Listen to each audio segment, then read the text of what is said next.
Bonjour à toutes et tous, vous écoutez First Print, votre podcast comics préféré pour une nouvelle émission au format Super Friends. C'est le podcast qui va à la rencontre des personnes qui font vivre la pop culture par leur travail. Et on se retrouve dans une nouvelle émission consacrée au doublage, puisqu'on a le plaisir de participer d'accompagner médiatiquement le lancement du podcast Marvel's Wastelander Wolverine sur Audible. Et on a deux acteurs, actrices avec nous dans cette émission. On a Gérard Lanvin. Bonjour Gérard. Bonjour. Et Erika Azanavicius. Bonjour Erika. Bonjour. Alors je suis vraiment très content de vous avoir pour justement parler un petit peu de Wolverine et de Sophia, qui sont les personnages que vous interprétez dans cette série audio. Mais peut-être une première question à vous deux avant. Est-ce que c'est un exercice dont vous avez l'habitude, le podcast narratif audio, puisque alors Gérard, je sais que vous avez fait du doublage déjà pour de l'animation. Mais là, ce sera peut-être quand même un exercice différent. Donc, je sais pas lequel des deux veut commencer. Aïka, la jeune femme. Tout à fait. Commencer.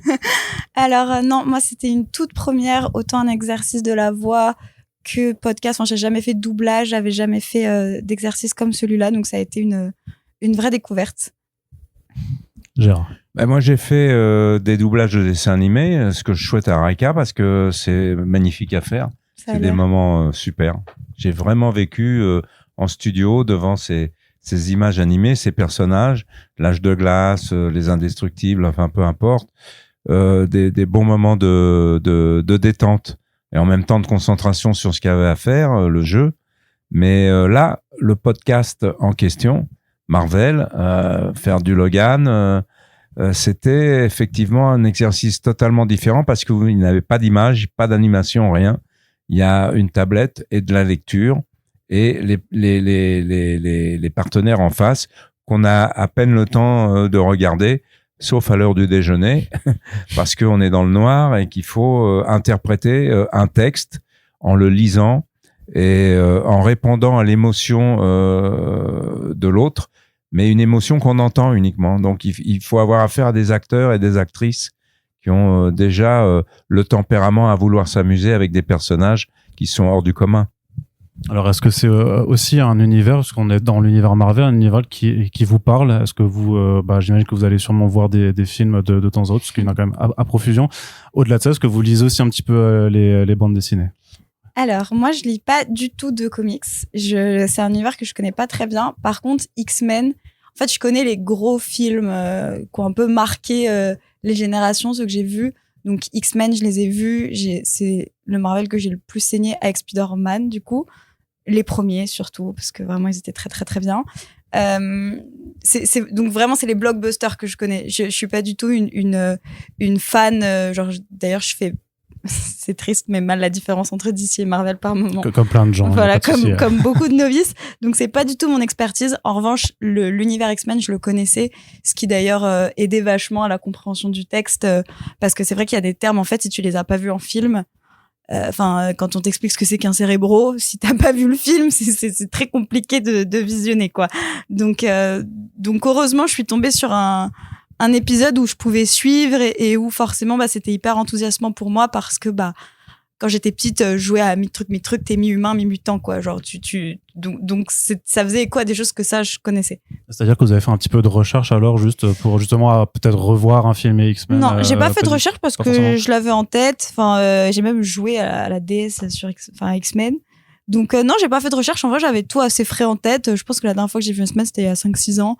Donc c'était pas non plus super loin dans ma mémoire, quoi. Gérard, est-ce que vous avez même, alors sans faire d'agisme et tout ça, mais je sais que il y avait quand même un âge d'or de publication des comics Marvel il y a quelques années. Je sais pas si vous faites partie de cette génération qui a peut-être un peu grandi avec ça ou pas du tout. Non, pas du tout. C'est le problème que j'ai aujourd'hui pour parler de tout ça. Moi, j'ai été vers un exercice qu'on m'a demandé de faire. J'étais vers des gens qui m'ont proposé cette aventure et en qui j'ai fait confiance puisque moi, je me juge pas. C'est les autres qui peuvent vous dire, mais tu l'es le personnage. Viens avec nous, participe, et tu verras. Après, il y a une direction d'acteur, il y a des partenaires, mais j'ai pas l'éducation de cet univers, de ces histoires. Elle parle de cérébraux, je ne sais même pas de quoi on parle. Donc, il y a plein de mots dans le texte qu'il fallait jouer que je ne comprenais ni le sens ni l'intention. On a dû me l'expliquer parce que la première lecture, c'était pour moi très loin de mon éducation. Après, on s'y fait. Après, on admet. Après, on rentre dans l'histoire. Et après, les autres vous aident aussi à avoir le talent pour pouvoir être crédible dans l'emploi qu'on vous demande de faire. Et puis, pardon. Et puis même, en plus, je trouve que sur cet exercice-là, où tu es quand même interprète, mine de rien, d'une histoire, même si tu fais partie de ce grand univers Marvel dans l'histoire que tu racontes, c'est aussi intéressant d'avoir une certaine fraîcheur et de pas copier ce que tu as connu, ce que tu as entendu. Donc le fait de pas avoir d'expertise pour Gérard comme pour moi dans cet univers-là, en fait, nous permet aussi un minimum de liberté. Enfin, je veux dire, ça peut être tourné à notre avantage dans le jeu, en tout cas. Ça nous permet d'avoir notre interprétation à nous, ce qui offre du coup à cette histoire un peu une autre ouverture, alors que je l'aurais fait d'une toute autre façon si j'étais une experte en comics, quoi. Donc c'est ni bien ni mal, mais en tout cas on fait avec. Pas être dans la combine. Oui, c'est ça. Avoir la naïveté encore. Oui, c'est possible. ça. Une naïveté de découvrir ça. C'est un peu voilà. Ah, je suis d'accord avec ce point de vue. Après, je me ferai l'avocat du diable en faisant justement vraiment les nerds des comics, mais justement parce que c'est quand même, on parle quand même de Wolverine, qui est un personnage comme Raquel disait, qui a eu pas mal de films X-Men, qui a même eu ses propres films solo. Et je me demande, même ça, vous êtes pas allé regarder Hugh Jackman je l'ai vu en bande-annonce, en tout, mais comme c'est pas le genre que vous voulez qui m'attire, en fait, c'est ça, c'est tout bête. J'ai pas cette formation d'esprit. Donc j'ai vu le mec, clac, clac. Je me suis dit c'est pas, ouais, ok, c'est bien fait. Le mec est bien coiffé. Il a pris des blancs d'œufs, il a pris du poids, il a été à la salle de sport. Pour moi, c'était un boulot, c'est tout. Mais j'ai pas au niveau du spectacle et quelque part, je peux comprendre qu'on se dise mais il est complètement idiot lui. Pourquoi il est pas attiré vers. C'est comme ça, on n'est pas attiré. Moi, je suis attiré par autre chose. Donc Alors qu'est-ce qui vous a attiré justement dans cette aventure et dans cette incarnation en fait qu'on vous proposait de faire? L'incarnation, elle est intéressante à partir du moment où on vous dit c'est toi, mais on n'est pas supposé le croire. Il faut aussi aller vers l'exercice et savoir si on peut le faire, parce que moi je suis du genre à pouvoir dire à quelqu'un j'y arrive pas. Je veux dire, je n'ai pas de honte à dire je n'y arrive pas. Mais à partir du moment où les directeurs artistiques qu'on a eus m'ont dit mais si ça le fait, t'inquiète pas, ça le fait, tout va bien, ils m'ont rassuré et je ne fais que confiance qu'à ces gens qui sont venus vers moi, m'ont demandé avec beaucoup d'amitié et d'envie, je réponds à ces personnes avec l'envie de pouvoir être à la hauteur surtout. Et à partir du moment où ils sont convaincus et ils commencent à être convaincants, et je deviens convaincu aussi que ma place, pourquoi pas, peut être au milieu des autres et participer à l'événement, quoi. Est-ce qu'il y a une forme de temps de préparation avant d'enregistrer votre partie audio? Est-ce que vous avez des fiches de description de vos personnages pour que vous puissiez en fait créer quelqu'un avec simplement l'exercice de votre voix? Et est-ce que c'est difficile de trouver la voix de son personnage? Alors, on a eu un résumé de la saison.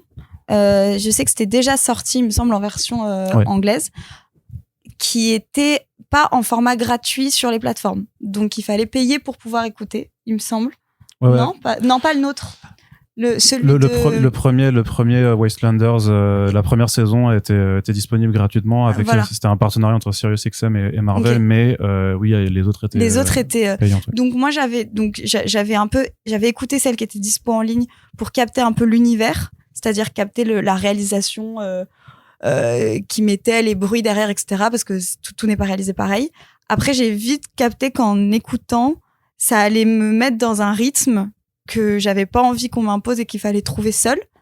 Donc j'ai arrêté, j'ai pas du tout écouté toute la première saison. Je me suis dit ok non, parce qu'ils ont tous, en plus en anglais, une façon de parler et un rythme où en fait si t'écoutes, tu fais de la copie après. Donc il faut faire attention à ça. Et puis quand on a reçu les dialogués, c'est-à-dire juste les phrases avec les noms de chaque personnage, et en fait à lire juste comme ça, c'était assez compliqué à comprendre. Donc moi j'ai essayé de lire une partie, puis je me suis dit en fait je vais pas pouvoir tout apprendre par cœur. Contrairement à sur un tournage, on n'a pas une feuille avec les séquences qu'on va tourner dans l'ordre. Donc, on peut pas apprendre notre texte à l'avance. C'est pas du tout cette façon de travailler. Et comme en plus, c'est en podcast et que c'est pas en dessin animé, il n'y a pas vraiment à devoir coller vraiment à une attitude qui a déjà été dessinée. Donc, on est beaucoup plus libre sur le terrain de la voix.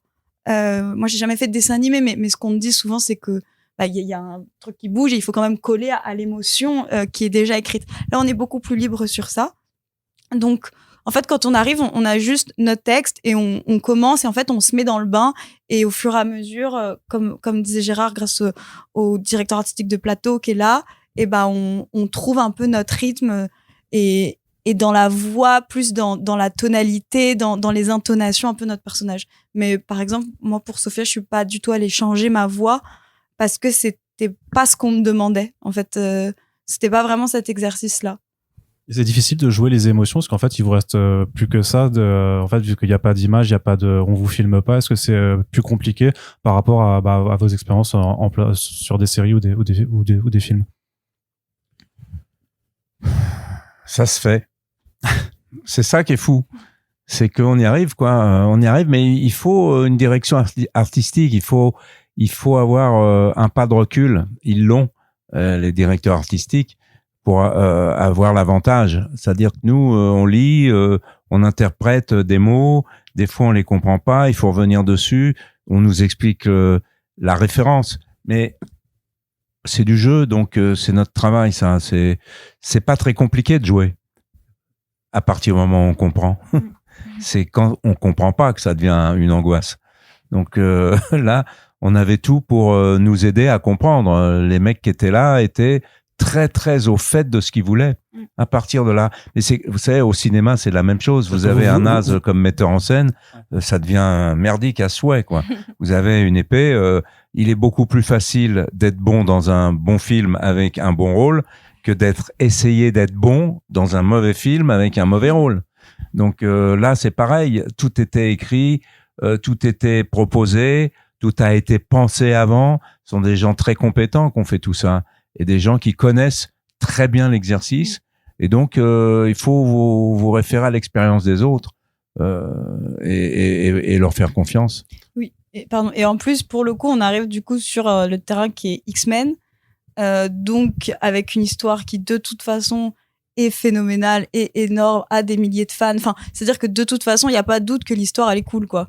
Donc en fait, c'est tout de suite, il y a un truc qui fonctionne, quoi. C'est quelque chose qui vous met en confiance, en fait, d'être sur ce genre de marque aussi, ce genre de grosse licence. Ça, c'est sûr, hein. Non, mais c'est un avantage. Encore une fois, c'est comme un film. Vous avez affaire à un metteur en scène pointu, connu et tout. Vous arrivez avec un peu d'inquiétude au départ. Après, tout se met en route et c'est plus un problème. C'est avec les mauvais que c'est emmerdant. Parce que les mauvais, on les connaît. Au départ, on connaît pas les gens. Un mauvais, ça se remarque pas forcément tout de suite, hein. Et des fois, on les rencontre quand même. Et ça, c'est le plus compliqué, c'est quand vous rendez en compte en cours de tournage et qu'il faut quand même finir assumer, le boulot. Et qu'il faut assumer. Parce que c'est pareil, les gens vous disent le film de Lanvin, par exemple, puisque je m'appelle ainsi. Moi, j'ai jamais fait de film, moi. J'ai fait le film du mauvais ou du bon. D'accord. Mais justement, parce que j'ai l'impression de ce que je comprends qu'il faut en fait aussi de votre côté vous laisser un petit peu guider par la main experte, en fait, vous accompagner, mais aussi une forme d'appropriation à vous faire de votre propre personnage, comme on gère cet équilibre entre je fais confiance et je me laisse porter, et en même temps, c'est moi, je dois incarner la chose et je dois aussi mettre ma patte dans l'exercice. C'est exactement ce que Gérard dit, en fait. C'est que c'est beaucoup plus simple de faire confiance quand les gens que tu as en face de toi, tu as envie de leur faire confiance. Donc, nous, quand on arrive là, donc il y a la franchise Marvel, donc déjà sur l'histoire tu fais confiance, tu te dis bon, l'histoire ça va fonctionner, elle est cool, que je comprenne tout ou pas, ça va fonctionner. Et on arrive et il y a donc Raphaël Fruchard qui est à côté de nous, qui est là, qui est directeur de plateau, qui lui maîtrise son sujet, il sait de quoi il parle, il sait ce qu'il veut, donc ça devient le réalisateur. Donc à partir de ce moment-là, quand le feeling est bon, moi par exemple j'arrive, en face de moi donc il y a Raphaël, après en face il y a Gérard Lanvin, donc je sais qu'il y a un acteur que je respecte, que je peux suivre les yeux fermés, où je sais que ça va aller tout seul. Il y a une histoire où je sais que bon, l'histoire, il y aura pas de problème, elle sera super. Et il y a quelqu'un qui me dirige ou qui sait exactement où il veut aller. Donc en fait, c'est un travail d'équipe, quoi. Quand t'es comédien, peu importe, en vrai, je pense que tu sois sur un plateau ou là, en tout cas, dans le podcast, sur l'expérience que moi j'ai eue, t'es un artisan, en fait. Tu réponds à une demande et toi, ce que tu mets, toi, ton intégrité, ton travail, c'est ce que tu ressens, c'est ta façon de t'adapter à autre chose, c'est ta façon de réagir, ton aptitude à faire confiance. Et puis quand t'as l'espace de proposer, mais c'est trouver ta place, en fait, tout le temps. Donc, s'il y avait un travail de préparation à faire, par exemple, de voix ou de trucs, on l'aurait fait. Là, le fait est que c'était pas le cas, comme sur un film, t'arrives, comme tu disais, si t'es avec un mauvais et que t'as pas envie de faire confiance, c'est maintenant, il va falloir te débrouiller pour répondre à la demande, mais en ouvrant un peu plus les yeux, en sachant que tu peux pas complètement te laisser aller parce que tu sais pas où ça va aller, quoi. Donc, Alors vous disiez que vous connaissez pas toute l'histoire quand vous enregistrez. Est-ce que quand vous faites les phases d'enregistrement, vous êtes quand même à découvrir le texte? Vous avez quand même un peu de préparation? Comment ça se passe concrètement, une séance d'enregistrement? C'est comme un film, un tournage. Non, c'est pas. Vous répétez, hein, vous appréhendez ce qu'il va falloir faire. On vous explique la situation et vous vous lancez. Vous vous lancez avec quelques erreurs possibles et après on reprend. Non, tiens, j'aimerais mieux que tu le fasses. Voilà, c'est les intentions, c'est les boulots qu'on a à faire nous, c'est-à-dire d'aller sur les émotions avec plusieurs palettes et de degrés d'interprétation. Ça, c'est le travail d'un acteur et d'une actrice. Après, il y a encore une fois l'essentiel, c'est la direction d'acteur pour ce genre de choses. Parce que à l'image, un acteur, il existe. Il y a les comédiens et les acteurs. Il y a une différence. Donc, elle est subtile à comprendre. Bon, on va pas s'éterniser là-dessus, mais on dirige pas un acteur. Un acteur, c'est une identité. Après, on lui donne l'émotion à jouer. Voilà, j'aimerais que tu sois là. Tu ouvres la porte, machin. Toi. Là, on a des émotions écrites. C'est bien évident qu'il faille les lire avant. C'est pas des lectures malheureusement. On n'a pas le temps. On découvre un texte et on essaie de comprendre certains mots difficiles, mais on nous les explique. Encore une fois, il y avait, comme le dit Raika, il y avait tout pour faire confiance. C'est bosser quoi. On n'arrive pas avec un univers de branleurs, hein. C'est les mecs qui sont là, ça rigole pas quoi. Hein. On est là pour bosser. Et s'ils vous ont fait confiance, il faut accepter d'être à la hauteur. Se dire, s'ils sont venus me chercher, c'est que je dois pouvoir y arriver quoi. C'est eux qui vous donnent la force. Elle vient toujours des autres. Vous avez votre force, mais si on vous motive pas pour y croire, vous pouvez sombrer quoi. Il faut faire très attention à la relation humaine là-dedans. Même pour ceux qui pratiquent l'exercice de la mise en scène, pour qu'ils sachent que et c'est ce qui se passe en ce moment avec toutes ces histoires qui sortent. On n'est pas des dominés. Hein. On peut avoir une réactivité et il faut avoir affaire à des gens qui sont dans les principes du respect, du bien-être et de vous donner de la force avec des intentions heureuses. Vous dire, non, mais tu l'es le personnage. T'inquiète pas, je l'ai là. La prise, elle est bonne. On va essayer d'en refaire une avec cette intention en plus. Notre travail est d'aller vers plein de possibilités. Et puis en gros, ça s'aborde comme des scènes, quoi. C'est-à-dire, on a la scène devant, on nous dit, ok, cette scène, elle est à tel moment de l'histoire. Donc il s'est passé ça avant, il se passe ça après. Là, votre enjeu, c'est ça. Donc on nous explique précisément. Nous, on se la lit une fois pour, comme Gérard dit, ne pas découvrir le texte. Et puis après, on enregistre et on est l'un en face de l'autre et c'est chacun une phrase. Et c'est comme ça que c'est enregistré. Il faut bien articuler. C'est vraiment le truc. Pas faire de faute de français. En général, c'est bien écrit, donc il n'y a pas de problème. Mais contrairement parfois au jeu d'acteur où tu es un peu plus libre de choisir un peu tes mots et tout, là, c'est vraiment être juste, émotionnel, avec un texte que quand même tu découvres, qu'il faut lire mot pour mot et bien articuler. Donc c'est plus un travail technique, je trouve, c'est vraiment très technique, quoi. Il faut, puis parfois il faut aller un peu plus vite parce que dans le rythme c'est ça. Donc oui, t'es vraiment un petit artisan, quoi. Très bien. Et est-ce que c'est un exercice qui vous tenterait de poursuivre par rapport au futur, que ce soit sur le podcast narratif ou même les univers très pop culture, très très grosse licence comme ça? il n'y a pas de problème. On va vers ceux qui ont l'intention de vous faire confiance. Après, c'est un problème relationnel. La manière dont on vous explique la raison pour laquelle on vous a choisi. Si elle est crédible, vous venez. Vous dites, bah oui, le mec, il me propose un truc, là, il semblerait que je puisse le faire. Il faut pas se penser indestructible, il faut pas se penser le plus fort. Il faut toujours avoir l'humilité dans ce qu'on fait, de pouvoir être à côté du truc. C'est les autres qui vous rendent fort. Encore une fois, les textes, les metteurs en scène, les directeurs d'acteurs, la direction artistique. Vous faites un album, c'est celui qui gère l'album, la musique, c'est les autres qui vous rendent crédible et possible. Vous êtes disponible pour être crédible et possible. Merci beaucoup Gérard et Raika, c'était vraiment un plaisir et merci surtout d'avoir accordé de votre temps pour discuter de Marvel's Wastelanders Wolverine, qui est donc disponible et à écouter sur Audible. Merci à toutes de nous avoir écoutés. On se dit à très bientôt pour les prochains podcasts. Gérard, Raika, au revoir. Merci, au revoir.